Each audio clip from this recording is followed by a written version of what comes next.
This is a video tutorial for English Language Paper 2, question 4. Now this is the final question in section A, then you move on to section B, which is the writing task, and there is a separate video about that where Mr. Capozzi goes through a method of answering the question, so do check that one out. But this one is the big money question. It's worth 16 marks. And it builds on the skills that you have already shown. It builds on the work that you've already done with unpicking the two sources. Okay, so if we look at this one, for this question, both the texts, the writers have shown how Dalmatians form close relationships with others. Millie with the puppies and Becky and the small Dalmatian dog with the horses.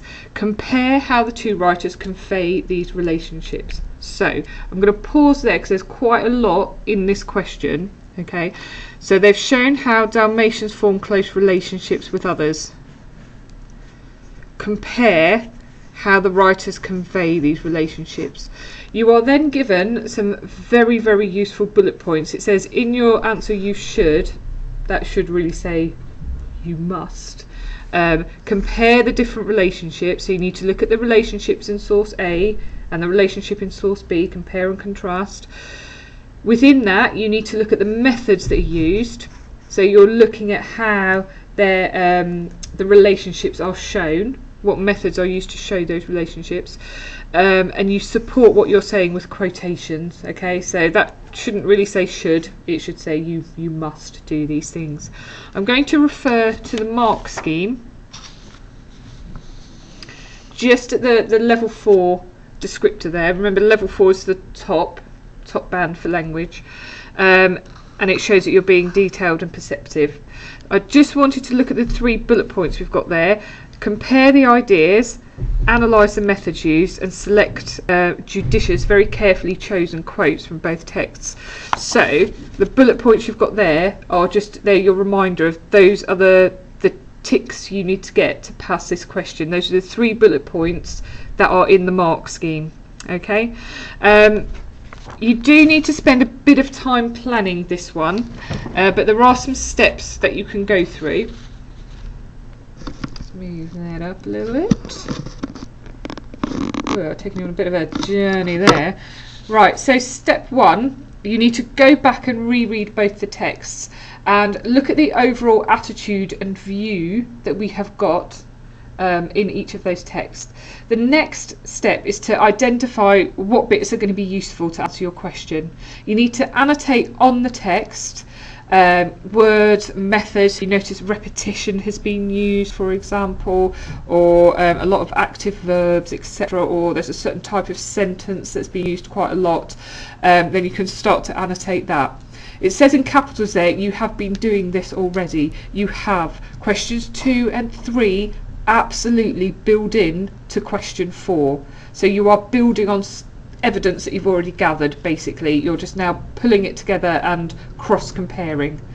You then need to choose your most thoughtful ideas and look at the similarity or the difference, whatever it is you're asked to do in the question. Aim to find 3. Okay, so you're aiming to do 3 cross-comparison P paragraphs. There could be very subtle differences or subtle similarities, so you're going from some quite minor differences you might be looking at, or there might be some quite obvious differences or similarities between them as well. So when you are planning, there's a couple of methods you can use.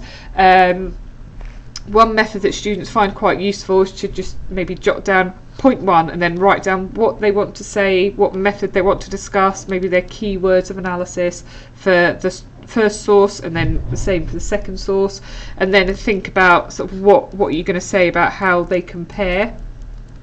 Okay, or you might want to do it in mind map form. So we've got our information about source A, source B, and then in the middle you might do the cross comparison there. Some people like to do grids with A on one side, B on the other, and then the comparison in the middle. You have tried several different methods in your lessons, so go for the one that works for you. So do take your time with the planning. Make sure you've got very clear, very concise points to make. You need to make sure that you are cross-comparing, so within one paragraph you're talking about the two texts, because that's where you're going to get the marks from. So your final step, once you've done the planning in whatever way suits you, you write up your answer explaining the similarities or differences and how they are created. You need to make sure you are using connectives, and you're not writing separate P's. That's the main thing here. You are cross-comparing how things are shown. So in this instance with this question, how the relationships are conveyed. Okay, and that is question 4 in a nutshell. Thank you.